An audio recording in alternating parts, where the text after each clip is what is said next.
बिस्मिल्लाहिर्रहमानिर्रहीम। इन्नल्लाह व मलाइकतहु युसल्लूना अलन नबी या अय्युहल्लज़ीना आमनु सल्लु अलैहि वसल्लिमु तस्लीमा। सल्लल्लाहु अला हबीबिही सय्यदिना मुहम्मदिन व आलिहि व अस्हाबिहि वसल्लम। जी अज़ीज़ तलबा, आज हम एक ऐसा मौजू जो कि बीकॉम पार्ट 2 के तलबा के लिए काफ़ी अहम है, और फिर बीएस, सीएस और बीएस के जितने भी स्टूडेंट्स हैं उनमें भी इंग्लिश का सब्जेक्ट चलता है, तो उसमें भी ये मौजू जो है अहम है। तो हम आगे बढ़ते हैं। आज हम बिज़नेस जो लेटर होता है, बिज़नेस लेटर, उसके जो असेंशियल पार्ट्स हैं, यानी कि जिन पार्ट्स के बगैर वो बिज़नेस लेटर मुकम्मल नहीं होता, वो पार्ट्स जो हैं आज हम पढ़ेंगे, उनके बारे में आपको बताएंगे। चलें जी, आगे बढ़ते हैं students. Essential parts of a business letter, यानी कि ये जो बिज़नेस लेटर है इन पार्ट्स के बगैर मुकम्मल नहीं होता। Form and style of business है टू मेन थिंग्स, कि कैसे लिखना है और उसका फॉर्मेट क्या होता है लेटर का, ये बुनियादी चीज़ें हैं। और ये ऐसी चीज़ें होती हैं कि जो कि आपके रीडर को रीडर को इम्प्रेस करती हैं। और जब जो लेटर को भेजने वाला है, often judged by the way he presents the his letter, जैसे वो अपने लेटर को, उसकी प्रेजेंटेशन जितनी अच्छी होगी तो उससे ये समझा जाएगा कि वो बेटर प्रोफेशनल है वो बंदा। तो लेटर की प्रेजेंटेशन मैटर करती है। The reader naturally likes to see neatly type. अब क्या जी चाहेगा आपका रीडर जो पढ़ेगा आपके ख़त को, कि आपका ख़त जो है बिल्कुल अच्छी तरह से टाइप्ड हो। आजकल तो आपको पता है कि प्रिंट होता है, और हैंड रिटन और लेटर जो है वो अगर है तो उसमें एरर्स नहीं होनी चाहिए। आपका रीडर आपसे ये चाहेगा। लेकिन जब भी आप कोई भी before writing an impressive and modern business letter, जो भी अब जदीद बिजनेस लेटर अगर आप उसमें लिखना चाहेंगे, तो आपको जो है the following contents must be considered, ये जो दिए गए कंटेंट्स हैं सारे, ये आपको जहन में रखने होंगे। ठीक है। A modern business letter is composed of many parts, इसमें बहुत सारे पार्ट्स हो सकते हैं, लेकिन जो हम डिस्कस करने जा रहे हैं ये जो है 7 पार्ट्स हैं, और ये मोस्ट असेंशियल हैं। इनके बगैर आपका बिज़नेस लेटर जो है वो पूरा नहीं होगा। देखें जी, ये बिज़नेस लेटर का एक स्केच है। इसमें एक ये हिस्सा है जी इसका, ठीक है, एक इसका दूसरा हिस्सा है जहाँ जिसको कि ये आप लिखने वाले खुद हैं, और दूसरा जिसको आप लिख रहे हैं, फिर इसकी बॉडी है, फिर उसका क्लोज है। ठीक है, ये एक जनरल स्केच है। अब हम 1 बाय 1 सारे को देखते हैं कि इसमें कौन कौन से हिस्से हैं। द हेडिंग, हेडिंग जो होता है जी, ये जो हमने अभी लेटर देखा है ना, इसका जो ये सबसे टॉप का हिस्सा है जो कि राइट साइड पे है, ये इसका हेडिंग है। और हेडिंग जो है जी, ये जो है ना always printed on the top middle part of the sheet. कहते हैं कि ये जो है जब भी आपका अमूमन जब लेटर हेड होता है ना, आपका जो लेटर हेड जिस पे कंपनी का एड्रेस टॉप पे लिखा होता है, तो उसमें ये जो है सेंटर में ऊपर ही लिखा होता है, उस पर प्रिंट होता है। लेकिन जब वो लेटर हेड ना हो, आम पेपर हो, when the letter is written, plain paper पे आप लिखेंगे, तो हेडिंग जो है वो फिर आपने जैसे मैंने आपको बताई है वैसे ही आपने लिखनी है। राइट हैंड, ये hand top corner of the paper यहाँ पे लिखनी, जैसे कि मैंने आपको ये बताई थी कि राइट हैंड ये टॉप का कॉर्नर है, यहाँ पर इसकी हेडिंग आएगी।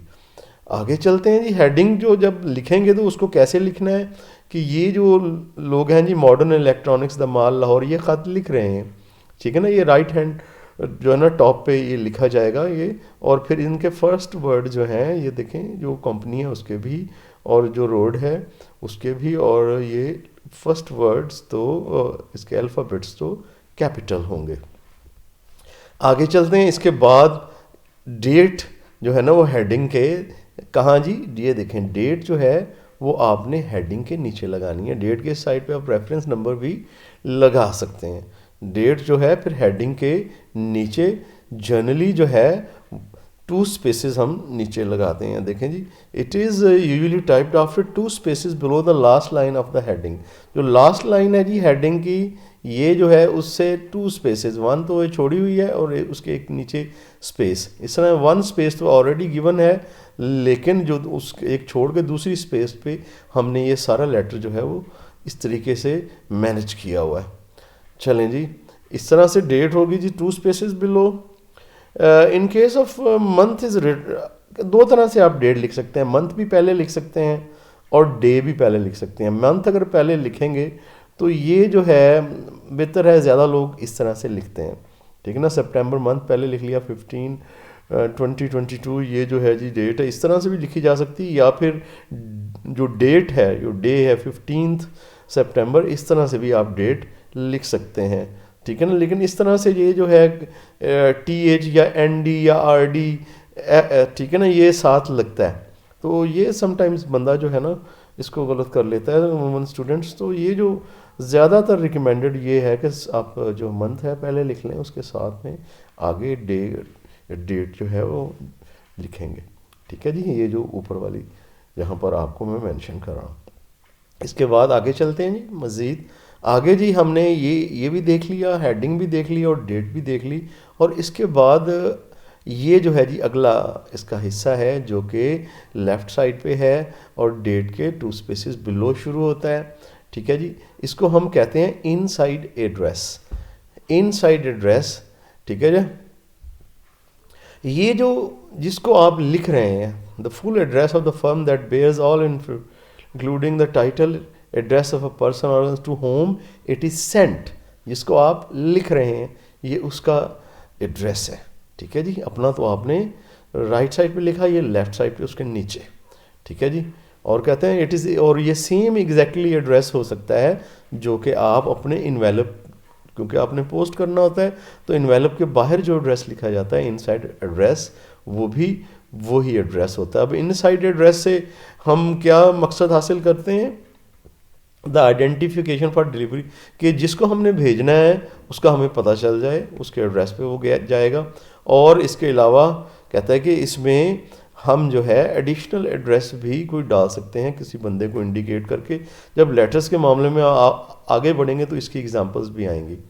It provides a record for the sender, तो ये जी रिकॉर्ड भी, क्योंकि जिसको भेजा है उसकी फ़ाइल बनेगी, उसका प्रॉपर रिकॉर्ड मेंटेन होगा, और ये जो है एड्रेस हमें ये मेंशन करेगा ये उसी बंदे के लिए है।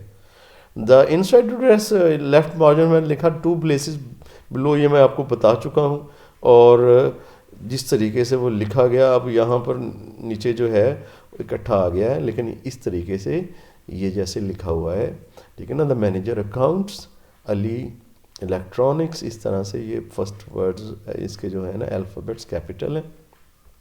ये हो गया जी आपका इनसाइड एड्रेस। इनसाइड एड्रेस के बाद आप सैल्यूटेशन, सैल्यूटेशन जो है ना आदाब को कहते हैं, ठीक है। जो आपका पहला लफ्ज़ है इज़्ज़त वाला, जिससे आप मुखातब कर रहे हैं, ठीक है जी, अपने जिसको भी आपने ख़त लिखा है, तो ठीक है ना, वो सैल्यूटेशन होता है।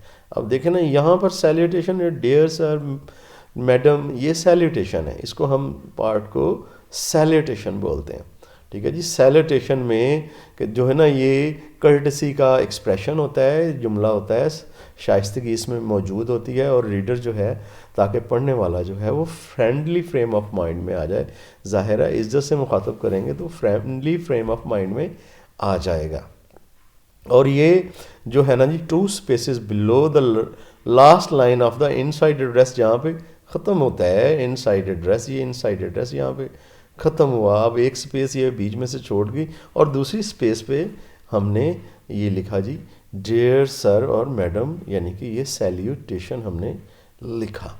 और जी ये sir for the most formal person, जिससे आपका जो है ना इतनी ज़्यादा तकल्लुफ़ात नहीं है, इतनी ज़्यादा दुआ सलाम नहीं है, उसके लिए आप सर लिखें।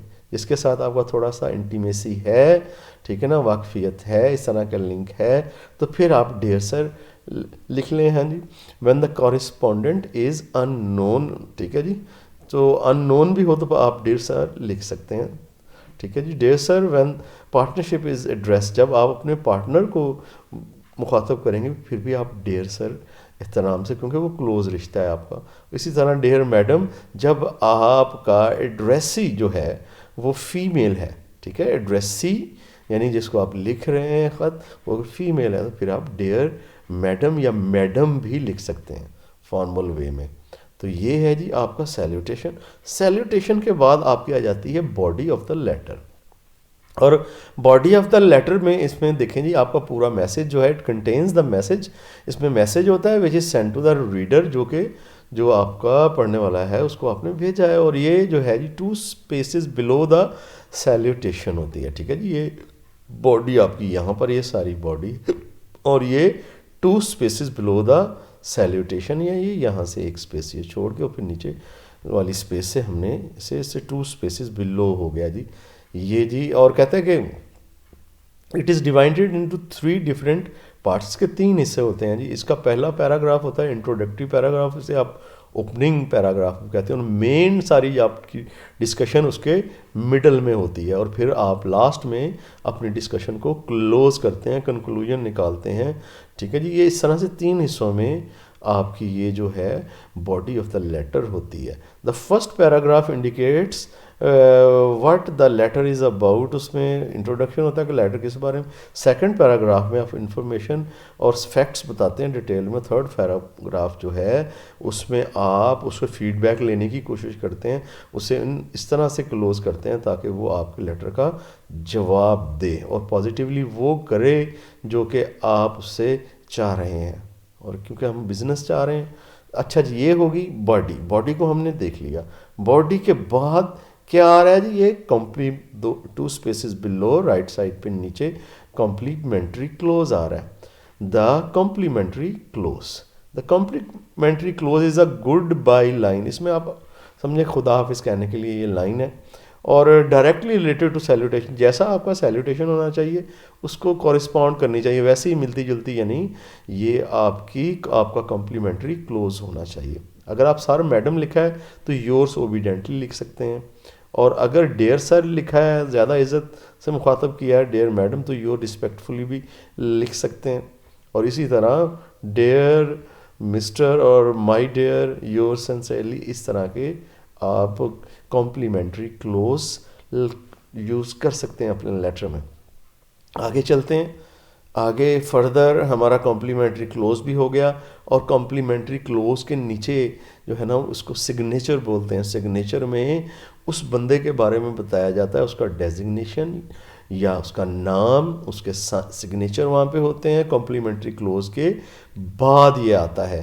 और जिस लेटर में कहते हैं सिग्नेचर नहीं होंगे, without signature of the writer has no value at all, तो फिर इसकी कोई वैल्यू नहीं होती। It should be remembered that signature is always hand written. ये याद रखें कि सिग्नेचर आपके हैंड रिटन होना चाहिए, मस्ट नॉट बी टाइप्ड, वो जो हैं टाइप नहीं होने चाहिए, ठीक है जी। और कहते हैं the signature is sometimes difficult to read. इस बाज़ जो है सिग्नेचर पढ़े नहीं जाते, सिग्नेचर होते ही ज़्यादातर इसी तरह से लोग सिग्नेचर करते हैं। और so the name of the writer should be typed in block letter, तो सिग्नेचर के नीचे नेम ऑफ द राइटर जो है वो लिखा होता है, and enclosed in the bracket. और कहते हैं वो नाम जो है ब्रैकेट के साथ उसे क्लोज भी कर दें, लिख भी दें बिलो द सिग्नेचर, और ये सिग्नेचर के नीचे होना चाहिए जी। स्टूडेंट, ये तो थे हमारे लेटर के कंपल्सरी पार्ट्स, ठीक है जी। ये बहुत इंपॉर्टेंट क्वेश्चन है बीकॉम लेवल पे, आपने इसे याद कर लेना है, इसकी स्लाइड को यूज़ कर लेना है, मुझे दुआओं में याद रखना है। फ़ी अमानिल्लाह, अल्लाह हाफिज़।